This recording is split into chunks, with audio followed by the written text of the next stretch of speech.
Yes, this is the first time I heard and saw the pictures and the video. It is tragic. And yes, that is very brave. But can you imagine if they had legally had the right to carry weapons? Right, right. The story would be so And different. apparently they're going And to crack again, down this on is why handguns. of course, yes, I saw the video of their prime minister, I think, saying we Mm-hmm. gotta be more strict, which is he's angling the fact that the father had license for his weapons. That is not being more strict, it's being more accurate. Somewhere you made a mistake on your background check or something. Mm-hmm. Other people shouldn't pay for that. Nope. liveuptofreedom.substack.com, liveuptofreedom.substack.com. By the way, Bob wanted to make sure, why were we not talking about Rob Reiner? We did a whole show on that yesterday and even confronted our concern with President Trump's remarks about Rob not being very respectful to the family at this time and the death, the way he was killed. But it is interesting, Bob wanted to go to that topic. I don't know what we could say about that topic. You know, we reported everything we could yesterday, but that's interesting. Out of all the things that he could have pulled that we should be talking about, he went to that one, but there you go. Well, I should say, Rob, just in case if you also watch Worldview Tube, in 1 hour I will be starting my show. Feel free. We don't open the phone today, but tune in. Tune in, Bob. You can listen to Crosstalk, and then the next hour, 3 o'clock, you can listen to Annie at Worldview Tube. You have 3 hours of this to get you I have all more lit up. conspiracy coming up. There you go. There you go. She promises lots of conspiracies. Take care, guys.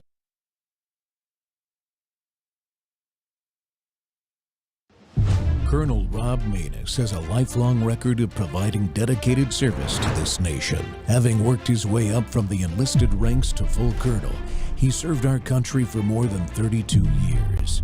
He has served as a bomber squadron commander, bomb disposal technician, Joint Chiefs of Staff Operations Officer, assisted the National Security Team with the campaign plan for the global war on terrorism.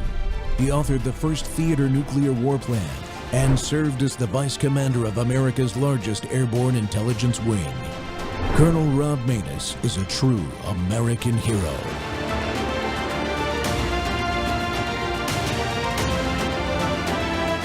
This is Rob Maness Live.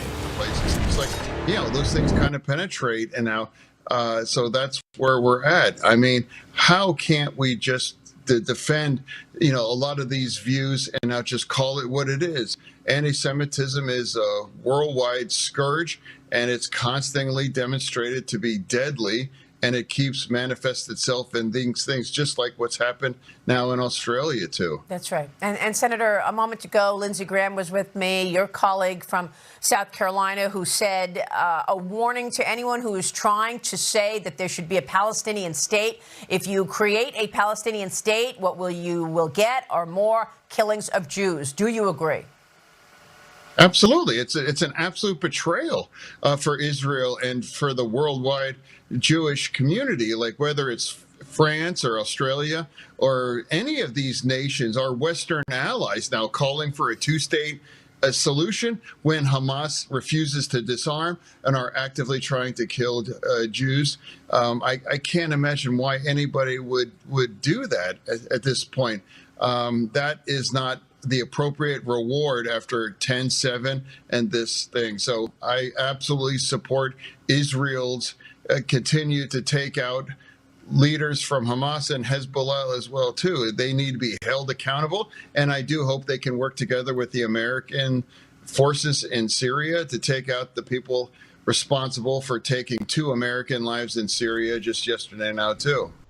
Welcome back to Training Tuesday, folks. The Rob Maness Show's live on Worldview Tube and our X Spaces simulcast. Well, the building attacks on Western civilization are strongly indicating that leftism, Islamism, anti-Semitism, influencer propaganda, and justice failures are merging. I know it seems like I've been harping on these things a lot lately, but the reality of what is actually happening is very important for all of us to understand from multiple perspectives. Over the last week, we've seen a worldwide string of Islamist and leftist attacks and planned operations revealed that appear to be synchronized to grab headlines, to terrorize, to kill Christians and Jews and conservatives during this holiday period. It's incredible what's going on. Americans, Europeans, and Israeli citizens are the clear targets during holiday separations and gatherings in groups such as happens at universities. Sadly, the continued failures of law enforcement, even with some successes that we'll highlight one, continues to provide disinformation fodder to propagandists and influencers like Candace Owens, who is in the news incessantly spouting her wacky conspiracy theories from Charlie Kirk's murder, nefarious intent by Israel, and even stating Erica Kirk was involved. And I'm sure you've all seen that they met just yesterday, and more to follow on that. We have to discuss these issues openly and factually in order to enable Western civilization, our civilization, to defend itself and defeat this evil that is upon us all. And my guest today to discuss all this is Stephen M. Abramowitz, and Steve is the CEO and editor of HeartlandJournal.com, host of the Heartland Journal podcast. The Heartland Journal is the original hometown print newspaper from Mill Creek, Washington, founded by an 82nd Airborne Army veteran dedicated to truth and patriotism. Steve, welcome back to the Rob Maness Show.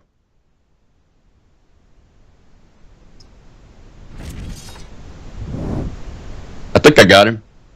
Hey, welcome back, yes. Steve. Thanks for having me, Colonel. Merry Christmas. Hey, I appreciate you coming on. Once again, on short notice, second day in a row that, old Maness here is having guest issues. Luckily, I've got access to a stable of champions, and Steve is one of those. So I appreciate you coming on, man. Merry Christmas. Yes, thank you for your service. I'm sorry that we have to keep talking about these things, man, but and I know you've written about each of the issues I want to touch on today. The first one is the rise of anti-Semitism that we've been talking about for quite a while, especially since October 7th. Not just in independent media like this show or your podcast, but really even at the national media level. But what were your initial thoughts about this Australia attack that just occurred when you heard about it? I remember living in Australia in the 90s, and they had one of the strictest immigration policies on earth at the time. And sometime around the 80s, they loosened it up dramatically. And so what you see, just like you see in Europe, just like you see in America, is especially through the student visa program, they took people over vetting. And sooner or later, even though for citizens of Australia, they had a gun buyback and they were touting the peacefulness of people not having a First Amendment or a Second Amendment right, I should say. Well, it came back to bite them, and it just so happens to be the evening of Hanukkah. So it was a anti-Semitic Jewish attack, which the oldest hatred on earth, I guess, reared its head again after maybe a couple of decades of somewhat calm and peacefulness, give peace a chance on the planet. But here it is again in our face, and 10 innocent souls are gone, not to mention what happened in Brussels. And of course, we did have a good thing last night. We had the people taking to the streets where communist governments were peacefully elected out of office in Chile and Bulgaria, but that's overshadowed, of course, by the violence of Islamic extremism. Yeah, and you see pictures, and I wanted to highlight the anti-Semitism, but this is more, and I wanted to ask you, do you agree with me? I think it's more than just hatred against Jewish people. This is an all-out attack that appears to be global by Islamist extremists and their supporters, which include leftists, the red-green axis, Islam and Marxism together are acting together, and it's worldwide. And they're not all kinetic. Like I think last night I also saw a video coming out of the Brussels Christmas market being not kinetically attacked, but disrupted by Islamists and Palestine supporting, Hamas supporting protesters and those kind of things. But that's happening all across Europe, where these Christmas markets are very popular. It's all over the world. I mean, Nigeria is killing Christians too. I mean, they keep covering up for it and making excuses for it as if it's not happening. I mean, They aren't even allowed to say at the police department at Brown whether or not he yelled something. I doubt it was the Notre Dame Fighting Irish fight song or Remember the Alamo, you know. So if it turns out it was Allah Akbar, we know who our enemy is. But, you know, the husband of the mayor of Providence, Rhode Island, has an ex-post of himself with Free Palestine flag. So I guess they just don't want us to know. The whole Gays for Gaza never made sense to me, since they don't allow homosexuality in Gaza or Qatar, for that matter. They kill them there, right? So more actually flee to Israel for asylum from their fellow refugees than anywhere else in the Middle East. Transgenders too, and they're actually taken in, lovingly accepted, not killed. But Israel is the bad guy at the UN always. So between influencers and the UN and the WHO and the list goes on of institutions that are global, the ancient blood libel of how Jews are the terrible enemy of everybody's problems, it just goes on and on. Yeah, it's and the anti-Christian hatred is almost as ancient. Obviously, Christ was Jewish, and the apostles were all Jewish but one, I believe.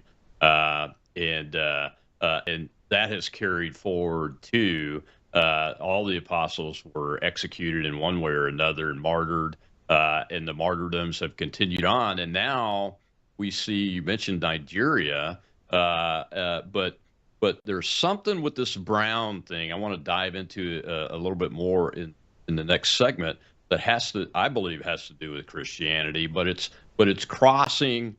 It's crossing ideological lines, not from a political perspective, but it's more than just that this young lady, one of the fatalities, was a staunch Christian.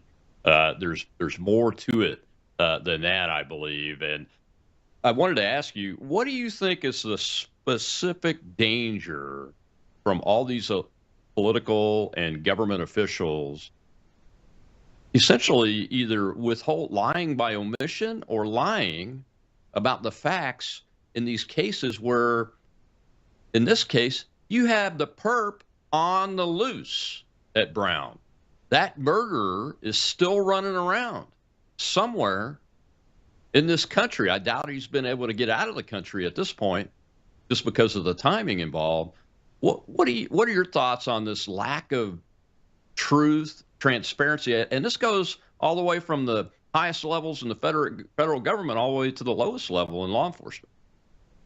Yeah, I mean, I think it was inevitable, you know, leading up to October 7th and immediately after, we had this incredible amount of money spent by Qatar to make their image be a peace-loving part of the Middle East, one of the, you know, bring us into the world of nations, and we were going to behave. And then, of course, October 7th has it immediately went into a PR spin to be able to say, like, hey, it wasn't us.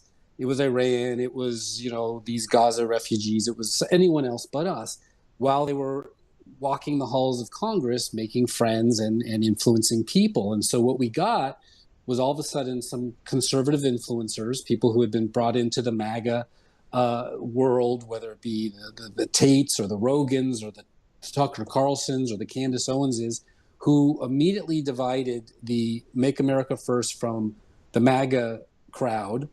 Sorry, America First versus the MAGA crowd, Make America Great Again crowd, which is not going to help us much in the midterms. And so then you see, like, okay, we just heard John Fetterman, one of the only Democrats able to say that out loud. I don't know why he thinks he's able to, because he's been Christianity and Judaism have been run out of the Democratic Party for a long time, ever since they had a voice vote of taking God out of the convention in the 80s, 90s.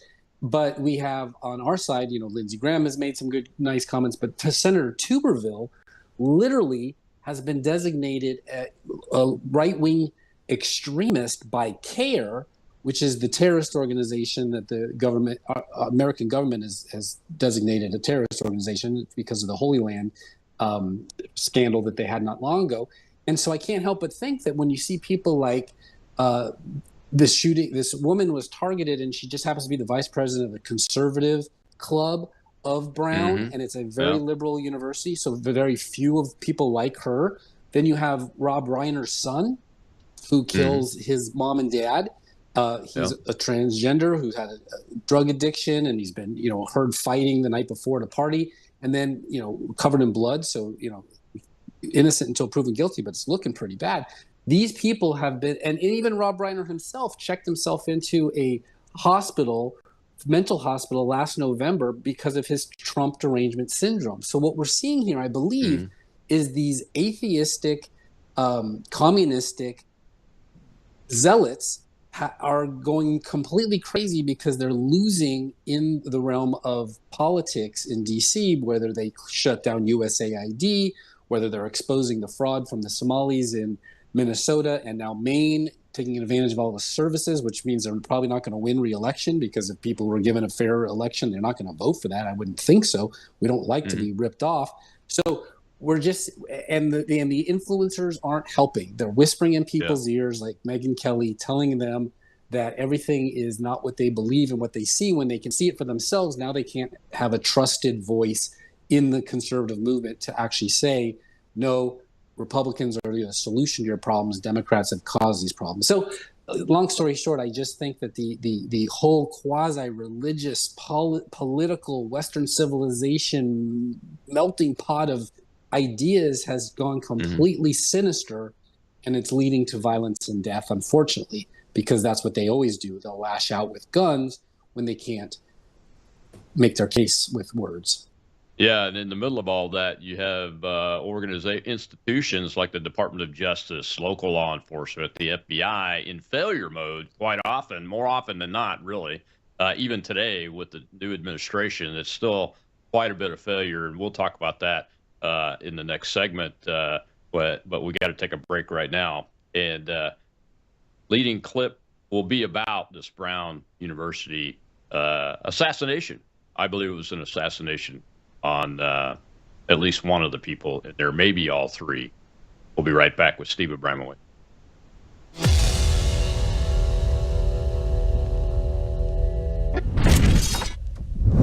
You woke up with a sore throat and a low-grade fever. You know you are getting sick, so here's your choices. You can get sicker and miss work. Try to see a doctor this week, or sit hours in a crowded waiting room at urgent care. I have a smarter option for you. Open your medical emergency kit. Match your symptoms to doctor-recommended prescription in your booklet, and take the right meds now and get well faster. This is not a first aid kit. It's like having an urgent care in your home. It includes doctor-prescribed medications to treat over 39 medical issues like respiratory infections, strep throat, pneumonia, UTIs, and more. No waiting to see the doctor, and no standing in line at the pharmacy. It's right here. Every home should have at least one medical emergency kit, and here's how to order. Go to worldviewhealthcare.com. Your kit to treat dozens of common and serious illnesses is rushed to your door. worldviewhealthcare.com. That's worldviewhealthcare.com.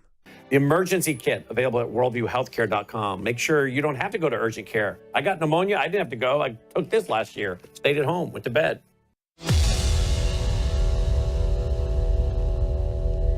I mean, they got the guy's height, they got his weight, and they go, well, you want to update the country on what this guy's ID looks like? And they go, we'll put it on the website.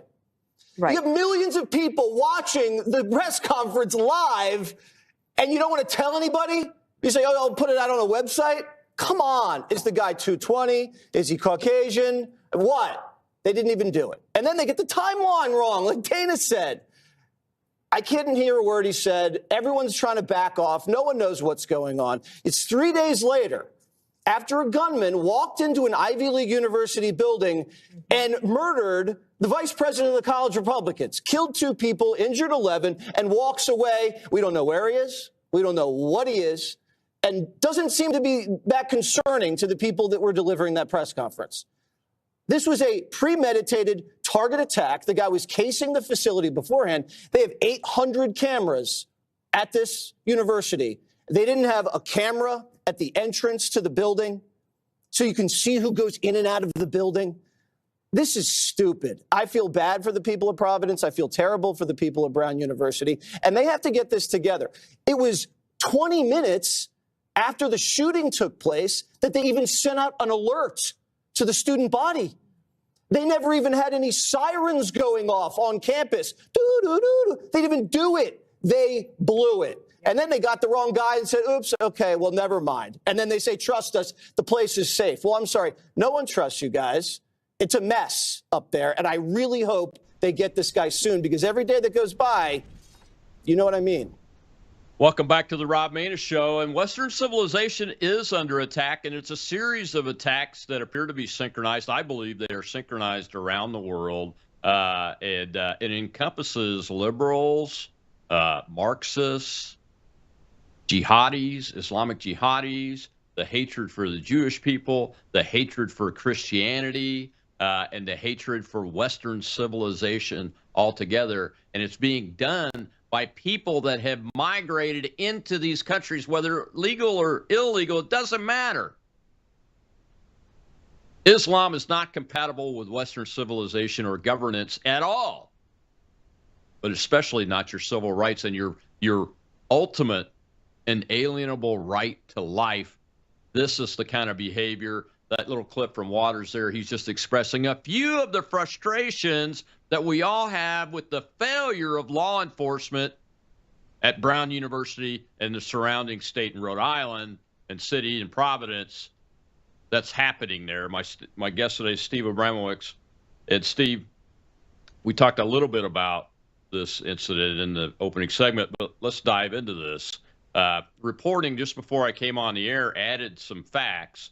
One eyewitness said that I think it was the TA, the teaching assistant, said he locked eyes with the shooter, and then he started firing with a very big gun. Who knows what that means? But we were told initially there were 40 rounds fired.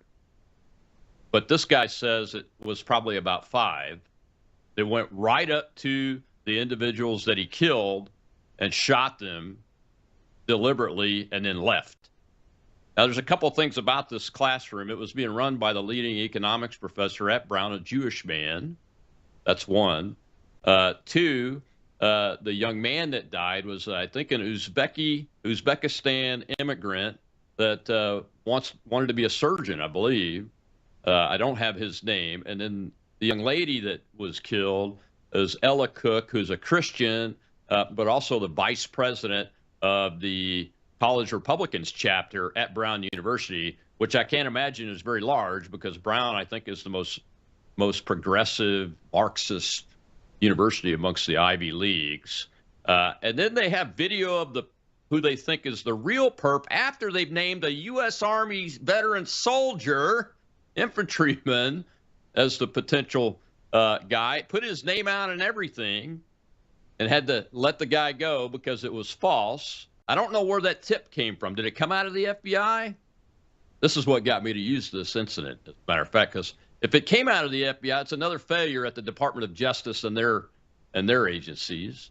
And then you see the video of the man that they think is the actual perp, and there's a segment of this video where, and I've lived in Middle Eastern countries and been around Arab men quite a bit during my lifetime, where he's walking, and the only place I've ever seen a man do that kind of walk with their hands clasped behind their back is in a Middle Eastern Arab country. Those are the things that we think we know about, but the police won't say any of that. They won't even put out a description of the perp so the public can help find him. I don't trust anything. I don't trust the video, because when I first saw the video, it looked like maybe a trans Tifa type person, somebody like was going through a transition. But then it turns out they arrest a guy. He doesn't look anything like that. He's a small, thin, much younger looking person. And then the video you saw, I saw that too. But for all we know, that was from 15 years ago in Berlin. Like we know nothing. And because but here's what we do know: Brown University is a gun-free zone. The Brown University president, $3 million a year, very liberal woman, and spent a lot of time in D.C. Even that day, had to turn her flight around and come back for whatever reason. She couldn't harden her campus against violence and protecting her students, which is her one job. You got the liberal mayor, the Spanish-speaking chief of police, the governor of Rhode Island. The state with the strictest gun laws in the country immediately blames the gun. Whether it's, it's never the gun. It's the trigger finger, and it's the crazy brain behind pulling the trigger. They never discuss that, and they ignore the victims like Laken Riley and Kate Steinle, and now we have a new one, Ella Cook, Charlie Kirk for that matter. But instead, virtue signal to their base, the base now that's been proven to be NGOs, making millions on illegal immigration and pharmaceuticals, regardless of whether these people are from Pakistan, Uzbekistan, Gaza Strip. Just bring them in. The old Ted Kennedy 1965 Immigration Act, just bring them in anywhere but England and France. And I wish the Catholic Church and the evangelicals were their base, so we could earn grace from God. But they don't have the same kind of donors money as these Qatari folks do. Oil somewhere between $75 and $100 has made them the richest people on the planet, and they don't use their money, unfortunately, to spread the gospel and the good news of Jesus Christ. They spend it on terror, unfortunately, as you can see in Yemen or as you can see in Syria. So, of course, these Obama, Biden, sometimes Reagan, Bush judges, they've been letting them off without bail. In Minnesota, a jury found someone guilty of $7 million of fraud, and the judge just dismissed it. No jail time. So I understand Jesse Waters' frustration, believe me. Certainly not scales of justice or justice being blind. But if you don't know your enemy, if you don't name your enemy, if you don't study your enemy, like General Flynn gave us the book on house-to-house fighting, then you'll get killed by your enemy. And these folks who are coming in here are not coming here to go to Harvard, become the next Einstein, become the next, Amadeus Mozart. They're spreading their Sharia law in places like Texas and Minnesota, and it is causing great, great harm, especially if you are in a religion that doesn't agree with them, like all of them, Hindu, Sikh, Jewish, Christian, Catholic, Protestant. There is a clash of cultures, and we've done this to ourselves. We let them in, invited them in, like refugees like Ilhan Omar, and they turned around and immediately started cheating the system, bringing in all their friends to cheat the system even more to the tune of billions of dollars. And here we are now losing innocent lives over what? Thoughts and beliefs, conservatism and Christianity. We're certainly not aggressively attacking them so that this is some kind of retaliation. This is a jihad. This is a holy war against people that they don't agree with. And that is the most frightening thing in the world. And America was not founded on that. It was the exact opposite. It was founded for religious freedom to be expressed without fear of government consequences. Well, now we have fear of consequences from our neighbors that we allowed in as asylum seekers or refugees or students. It's terrible. It's not what I want from my country in 2026. I got kids too. It is terrible. And when you combine it with the leftists, the Marxism, especially at the university level, and you combine those two things together, you end up with assassins like the guy Tyler Robinson, that I'm convinced is the shooter of Charlie Kirk. I've seen all the videos and read the documents that we have so far and seen the evidence so far. That's who I think it is, and he's not Islamist, but he's connected into these groups and these networks that are funded by the Qataris, the Soroses, and have these billions of dollars that create the point of attack, which in Kirk's case was Tyler Robinson, but now this time you have folks opining that the young lady Ella Cook from Alabama, God bless her, was targeted because of this eyewitness from the teaching assistant there that saw that the individual came in. He didn't hesitate. He went right up to her, shot the young man, fired a couple more rounds trying to hit somebody, and then left, as if it was a very well planned and executed operation, which isn't surprising when you look at the video of the shooters in Australia. Exact same thing. Very methodical, and very professionally took 11 minutes trained. for those police to fire back. So the same problem in here, Australia. Yeah, same problem. Failures on the government's part. Absolutely. to protect. They just come and protect. Yeah. You know, here in Nashville, we had the Covenant shooting 2 years ago, almost identical, broke in through the window, targeted individuals, and they all 6 were killed. We still haven't gotten to the bottom of who they were and why, but the same situation here where he or she, whatever this person is, targeted at least her, if not all of them, like you said, so had to know where they were, what time, and how it was a soft target that they could actually exploit. There are certainly military tactics deployed here. And again, it was a gun-free zone. So how did they get that onto the campus without being detected? 800 cameras. We've only seen 1 or 2 grainy pictures. You saw the video where he puts his hand behind their back. Doesn't mean anything to us. We can't, and the fact that the person's on the loose. So wouldn't we think, like after the Boston bombing, oh my gosh, all eyes needed to find this person so he doesn't repeat and kill even more? They seem to be like, it went, you know, it was a little mishap, a little misunderstanding. Some people did some stuff, like Ilhan Omar said.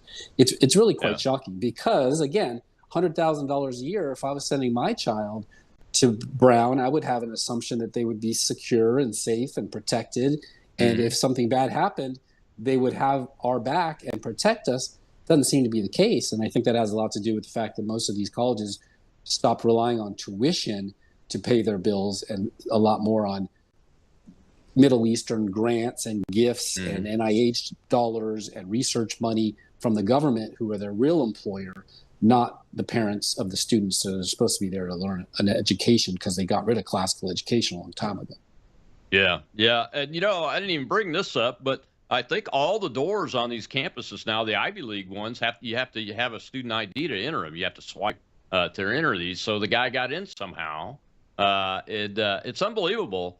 I think you used the right word. It's shocking, Steve, that at the level of either incompetence or malicious non-compliance, withholding of information because they want to cover if something doesn't meet the narrative that they like. And it seems to happen a lot in these blue towns inside the United States. And Australia is just a blue nation at this point. They've gone completely down the leftist, Marxist, Islamist road. And blue towns are that's usually exactly surrounded right. by a blue university, whether it be UCLA, Berkeley, California, Illinois, Northwestern Michigan, you name it. And you can see where all of these Middle Eastern studies grants and professors have riled up a lot of the students to get them to be activists, really. And so when we saw the burning of the Teslas, or we saw the campus protests, Summer of Love 2.0, where they were camped out at the University of Washington all night long, very anti-Semitic administration there too, and they let them do it. Unlike, say, when Reagan cracked down on the Berkeley anti-war protests, and that was the end of it until Kent State really put the end of it, this is giving them all the room to breathe, like the Baltimore mayor had said during the riots, George Floyd.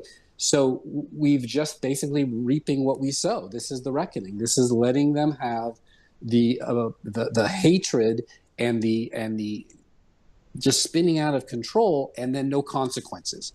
All of these judges that are letting them out of jail without any bail or any real consequences just lets them, appeases them to do it again.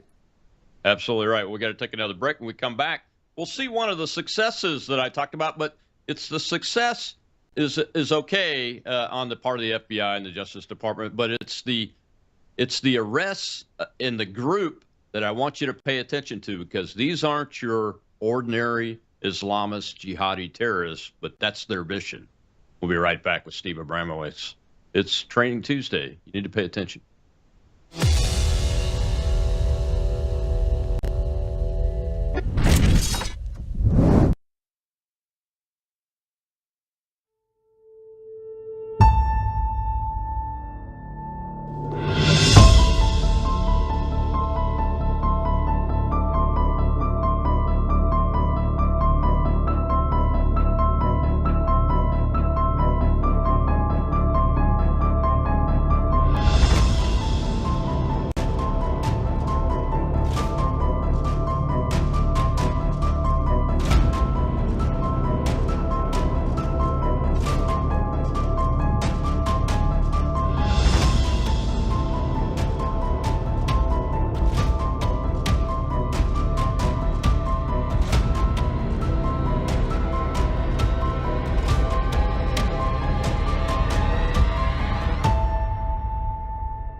The FBI's Joint Terrorism Task Force intercepted a scheme by members of a violent extremist group we believe determined to detonate explosives at multiple businesses on New Year's Eve.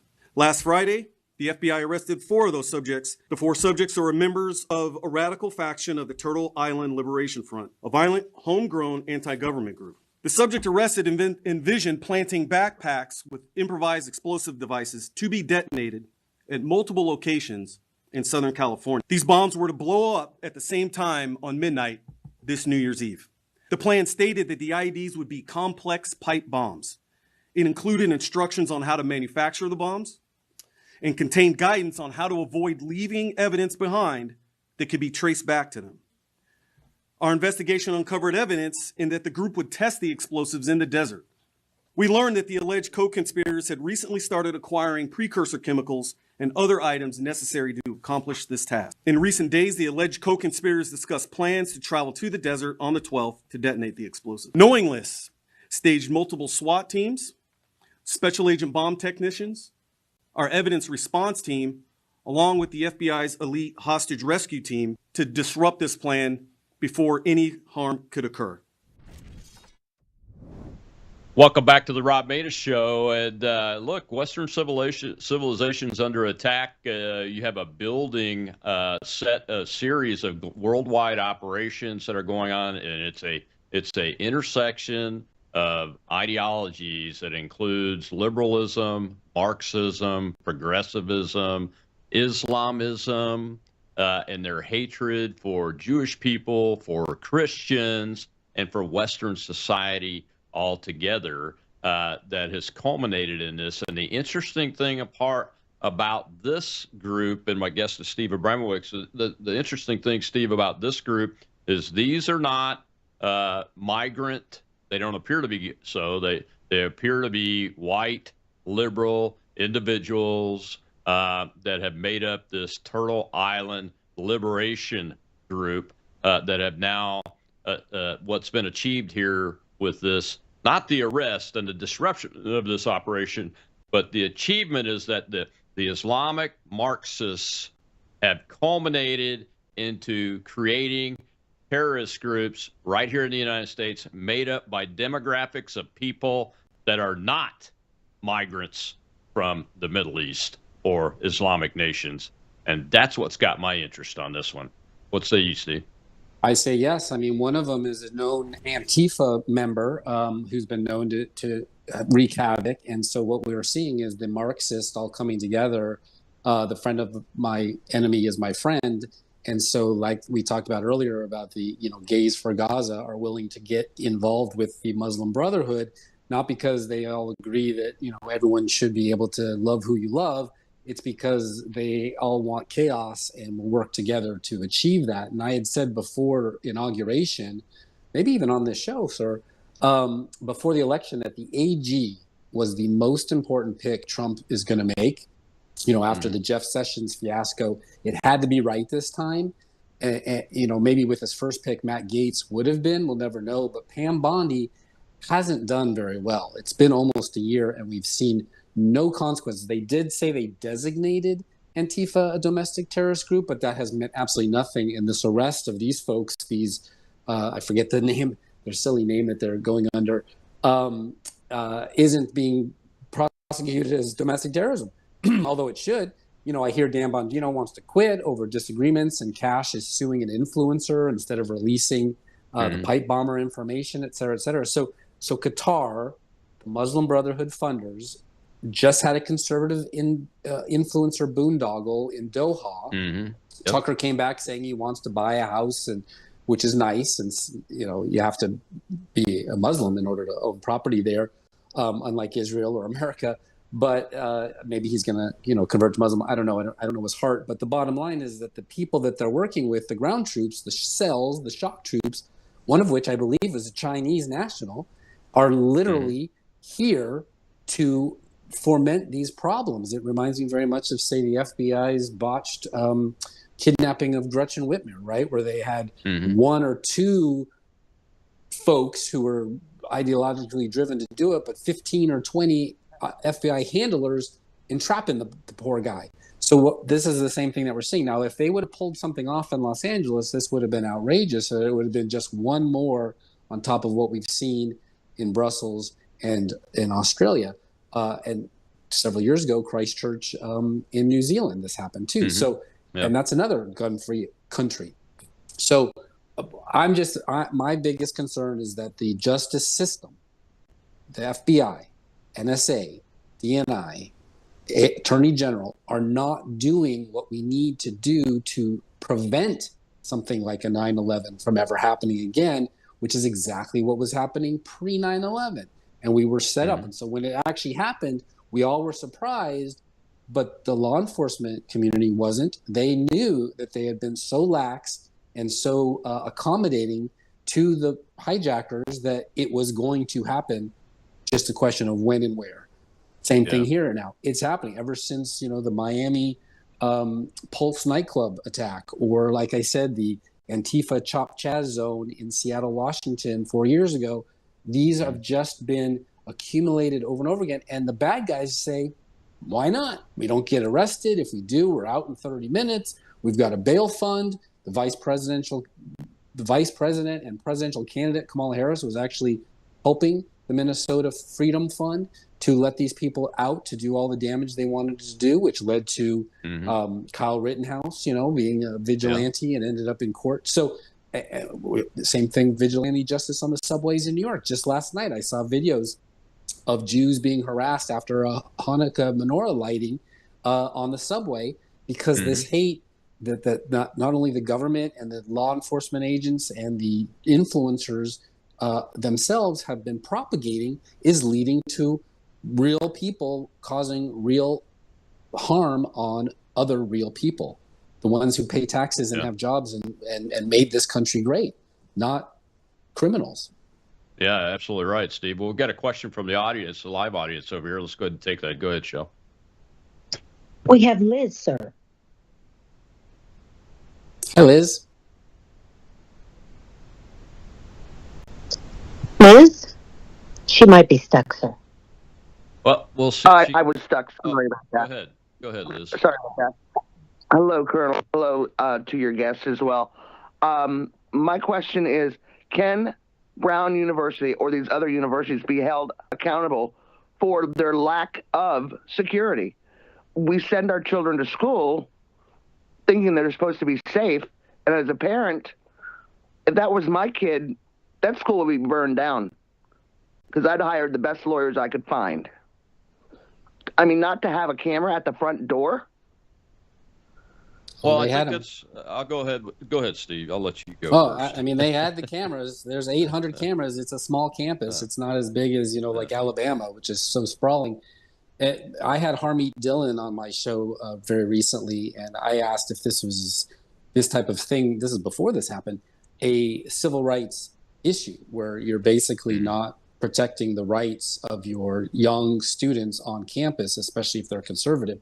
And the answer is absolutely yes. And so what it's going to take is material damage to these universities like Harvard. They lost a lawsuit by discriminating against Asians, and it cost them a lot of money before they actually said, okay, we'll change our ways. So the same thing at Stanford and UCLA and Harvard, Princeton, Yale, Columbia is one of the worst. It's going to take people like you to sue them, unfortunately, get a lawyer and spend money to do it, to get them to knock it off. We've seen some presidents lose their jobs over it, but not enough of them. From small universities all the way up to large. I don't know why their hiring practices have gone this route, but it has been a bastion of anti-Semitism, and it's now leading to students not being safe.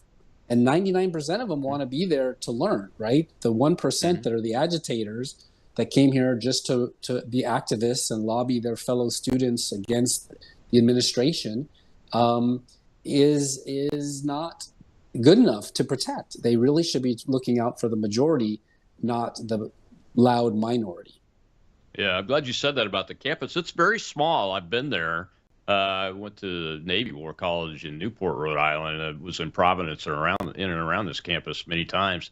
It's very small, and it is covered with video cameras, and it's very damning, Steve, that The videos that have been released are from home security cameras around the area. They're not from the university system, and they're not from the law enforcement unit, that's the police department at the university, or the state authorities, or the FBI. They're from none of the places where you could say, okay, it's reliable because so-and-so, such and such institution captured the data and is releasing it to the public for a purpose, which is to capture the murderer, who is, I'll say it again, Jack Posobiec was talking about this a little bit ago on his show. The murderer is still on the flippin' loose, people. And these people in authority are not releasing the details of what he or she looks like, where exactly they might be from, or anything. It's exactly like UVA after Charlie Kirk was shot. All the video footage we saw were personal cell phones of people who were willing to share it. It wasn't the UVA cameras, and we know that they have a ton of them. And for all we know, if you listen to Candace Owens, the murderer is also still on the loose. Could be the same person from yesterday. We have no idea because the official authorities have corralled all that, and they won't share it with us for whatever reason, whether they say it's national security or who knows what. So that is one of the biggest problems, is that in the era where we finally get to the bottom of who killed JFK after 50 years of conspiracy theorists and libraries full of books about it, they finally release it thanks to JFK, Robert F. Kennedy Jr. and Donald Trump, and now they've created about 50 more on things like Charlie Kirk, and now this is going to be for Ella Cook, because they refuse to just level with us that we have a problem. And it makes you immediately have to default to the idea, if they won't tell you he yelled Allah Akbar before shooting, he probably did, because what else would they want to hide from us? So and that now causes a problem. It's very dangerous.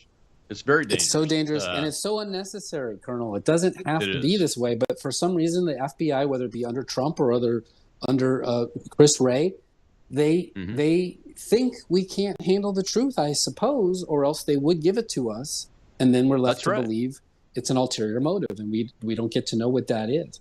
So to the callers or the listeners' question, you can't trust your kids at these universities anymore, because whether you're paying $100,000 a year or $50,000 a year, they're not going to have their backs waiting that long for security. Your money's not going towards security because they don't believe in security, apparently.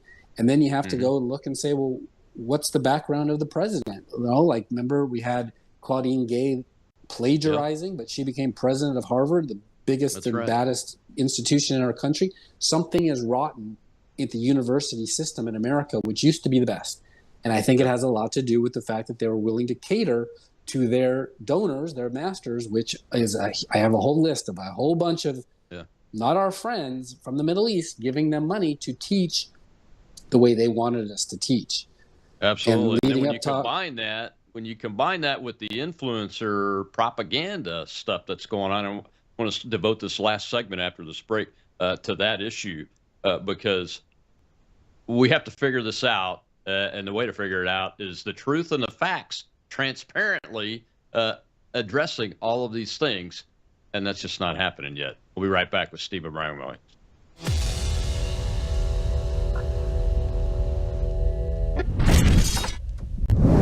News is moving faster than ever, and so are we.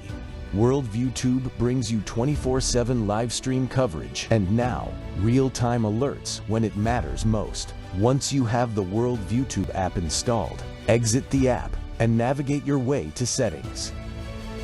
In Settings, locate the tab labeled Notifications. Select the Notifications tab. Scroll down until you locate the Worldview Tube app icon. Select the tab, and here you can turn on and customize your notification experience for the Worldview Tube app. News doesn't wait, and neither should you. Turn on push notifications to stay informed. Every headline as it happens.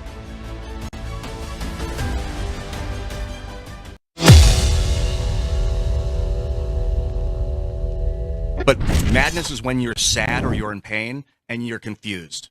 When you're hurting and you don't know why. And that's what happened when Charlie was killed. Candace devolved into madness. I've been watching it for 3 months. She's been trying to figure out why. She wants to know why because she's been confused. No, Ian, that's wrong. Well, tell me how. Okay, I'll say things that I probably shouldn't say, but I'm going to say because I always get super heated on this. Candace Owens has the same security team as Turning Point and Charlie Kirk did. She's lying. She has the same security people. I've been digging into this. I've been meeting with people and talking with them, and I shouldn't say too much because there's more that's going to be coming out soon, because rest assured, people are filing legal paperwork against her. Candace has the same security team, or has used the same security companies and the same security personnel as Charlie and Erica did. So when she comes out and is questioning them, she is lying outright. Now, I've invited many of these people to come on. We'll see what happens. We'll see when they can. The issue is, the moment Candace goes on her show to millions of people and lies, litigation begins. And what happens when litigation begins? People don't do interviews about it. She is exploiting this, and she knows she is, to keep people wrapped up in this insanity. There it is, folks. This Western civilization building attack includes these influencers, the propaganda narratives that are merging with these ideologies like Islam and Marxism and Christian hate for Christianity and hate for Jewish people and hate for the state of Israel and hate for the United States of America are merging in this attack on Western civilization worldwide. And Tim Pool there from Timcast said it exactly right. Candace Owens is lying. She is lying. And you should go watch some of his episodes recently about this, because Tim is spot on the target. And it's a challenge, but censorship isn't the answer to it. My guest today is Steve Abramowitz. And Steve, you've written about the appeasement of influencers a while back in the algorithms on social media and those kind of things. Why is she just outright lying to the American people and causing all of this fracturing and friction? Well, the why is a little different of a story, but the how certainly makes sense. One of my most popular articles I've ever written was called Tickling the Algo, which is basically explaining how you look for what's trending on TikTok or X today, and you make a month's worth of content out of it so that you can get your clickbait all month long with just enough truth to make you interested, but a whole bunch of lies to make it salacious. And you make millions of dollars doing it. If you're a big influencer like Tucker and Candace, you can make hundreds, or if not thousands, if you're small like me. So I have just been talking about it in the exact opposite mirror image: discernment. You have to read between the lines, because unlike the evening news or newspapers, even cable news can get away with this. Us podcasters aren't under the same rules as FCC public airwaves. So when they say just asking questions, they really mean they're leading the witness or propagating a narrative they want to, or paid to. So like Qatar, most people can't find Qatar or the UAE on a map. So if those two are carrying the water for them, we really don't know if we're not up on our ancient biblical rivalry information, between Hagar and Abraham and all the rest. So we know these things, you and I, Colonel, because you're studied and you're learned and got some discernment. But the average listener who's out there exercising on the treadmill and they've got Candace in their ears, or they came to her because of her Blexit movement, and so maybe you were considered low information at the time, but now you feel like you're high information because you're getting it from a source like her. The problem is it's not a trusted source anymore. It's not Walter Cronkite or Tom Brokaw. It's Candace Owens, who can say anything she wants on her podcast network. She can lie, cheat, steal. Doesn't really matter. She could sell you products that may or may not be good for you. It doesn't matter. Megyn Kelly, the list goes on. Joe Rogan, you name it. And they're not news people. They're opinion guys. It's like going to the newspaper and reading the opinion section to try to get your news about what's happening. And if you do that, you end up with like Walter Winchell, who is, carrying water for Stalin, and you didn't know about the Ukrainian Holodomor, the massacre, right? So that's my point, is that Candace is free speech. She can say whatever she wants, but if she wants to tell us that the first lady of France is actually a man, she better prove it, because you're going to get sued a lot if they get mad, and that's exactly what's happening. And so whatever happened after Charlie Kirk very well may be just clicking for dollars to pay her defense attorney to take over for that. We don't get to know those things. We're only privy to the information she's willing to say on the microphone. Does that make sense? It's more of a clickbait journalism business model, and has absolutely nothing to do with truth, justice, and the American way. That's the best way I can put it. She's a Catholic. She married a guy who's related to the royals in England. You know, she has her ulterior motives. We don't get to know those. And so as far as her and Erica Kirk having a summit and meeting together and burying the hatchet or whatever, who knows? 4.5 hours, maybe they were just getting their story straight so they can carry it forward for the next month and have more clickbait. Because the one thing we do know is there's about $100 million at Turning Point Faith just sitting there waiting for the right influencer or the right leader to take it to the next level after Charlie's passing. And we don't get to know anything about those negotiations or what they're willing to say or do to take control of it. Yeah, Turning Point's raising money hand over fist, along with a couple of other MAGA-type organizations on our side. It certainly isn't Gator Pack. My pack. You can donate to Gator Pack at GatorPack.com, by the way. Throw us a Starbucks coffee a month. Sign up for that, or throw $100 one time on there, and we can do more good business for America and help candidates that are true Make America Great Again candidates that don't really give a damn about politics from a partisan perspective or even an individual perspective, but care about this damn country. You know, one of the things that this show stands for, my ulterior motive for this show is to help the American people get truth, facts with as little media bias as possible. That's hard to do. It's hard to do. I work hard at it and I fail at it all the time, but I do get some facts out. And that what Tim was saying there is that Candace uses the same security team as Charlie Kirk's team, the same exact ones. It's documented. Those documents are out there. You can find it, which proves she's lying about the piece about his security team being part of the operation, et cetera. You shouldn't have faith in it. The challenge I have with that is that, okay, well, now we have these facts out here. And if I hadn't been researching for this show, Steve, I would never have come across that Tim Pool clip because, I mean, I don't watch him regularly. I watch him when I can because that's the way this business is. Same type of audience that probably watch this show and yours and those kind of things. How do we help the American people, or how do the American people, more importantly, help themselves without calling for people to be censored or put in jail? But how do they help? How do we help them help themselves to know what the truth and the facts are, so that the fracturing that's occurring on MAGA right now, the MAGA coalition, is stopped and prevented, so that we can win in 2026 and keep the House and the Senate? That's exactly a big question. Right. The best thing I can do is say, learn the art and skill of discernment. The producer of my show actually wrote a book called Breaking the Deception Code, The Art of Discernment. You need to be able to understand that if you see somebody say something on the TV, let's just take Sean Hannity, for example. He's the #1 guy at Fox News. If he were to come out and say to you, hey, vaping is really bad, don't do it, I would never do such a thing. And then you see a clip of him between commercial breaks vaping, you now know that you're listening to a false prophet, so to speak, right? Somebody that shouldn't be telling you advice like that, like a hypocrite. Sorry to pick on him, but I just came to my mind.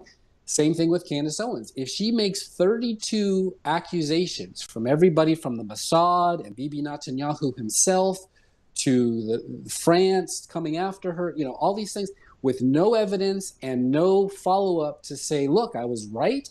At some point, you have to say, she's not credible anymore. I'm now going to discern that whatever she tells me, I have to take with a grain of salt. I'm entertained by her.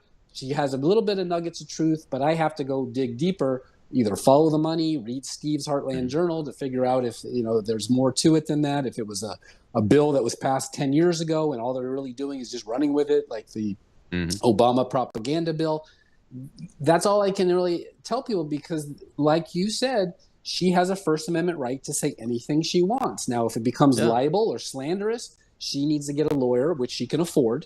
Her husband is very, very rich, George Farmer. He sold Parler to a consortium, and defend it. But if it get to a point where your evening news or your podcaster or your author or your friend who is in the military for 50 years all of a sudden burns you with something that you thought was credible, but it turned out not to be, now you have to determine, can you ever take their word for it again or not? And so when it comes to Candace Owens, as far as her 2025 behavior is, I wouldn't listen to her anymore. But some people still will until further notice. But there's a difference between a conspiracy theorist and a fact-based investigative journalist who actually discovers the truth. Find those people like Amy Mack in Texas and follow them until such time as they disappoint you, which maybe they never will, but they might. And then you won't be so hurt, and you also won't make such a big mistake, especially if they said, hey, I want you to invest $1 million here, and they took it all. All right. Well, man, thank you very much for coming on today. It's been a great show. Tell folks real quick how they can find you before I have to close here. Please come to heartlandjournal.com. Get it delivered to your inbox every day for free if you subscribe. And we have a Substack now. And we got a book coming out in 2 weeks called Songs About the Heartland, all about the shows I've done, 500 plus of influencers who make a difference in our community. Awesome. I'll get you back on when the book comes out so we can talk about that. That's great. Fantastic, my friend. I appreciate you. Well, tomorrow's Whistleblower Wednesday, and we got Matthew McWhirter, and we have to do this. It's coming up on Christmas week, and we're going to be talking about the worldwide Christian persecution. Steve mentioned a little bit of it that we'll be talking about in Nigeria, but this is a problem that is big and growing a lot bigger. You need to know what's going on. I'll see you then on The Rob Maness Show.